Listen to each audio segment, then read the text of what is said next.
Kita Bu, dengar beritanya ini Bu, kita prihatin Bu. Aduh kasihan ibu-ibu ini semua, bapak-bapaknya, anak-anak ini semua. Apalagi bentar lagi mau bulan puasa kan? Ada mau es krim.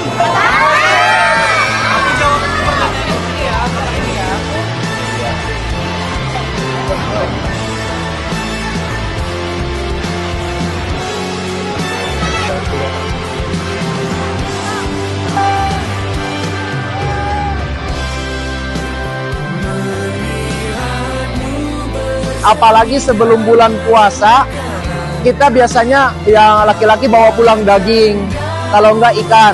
Nanti insya Allah, tadi saya udah komunikasi dengan Pak RT, insya Allah sebelum bulan puasa kami hadirkan satu sapi di sini ya Bu ya.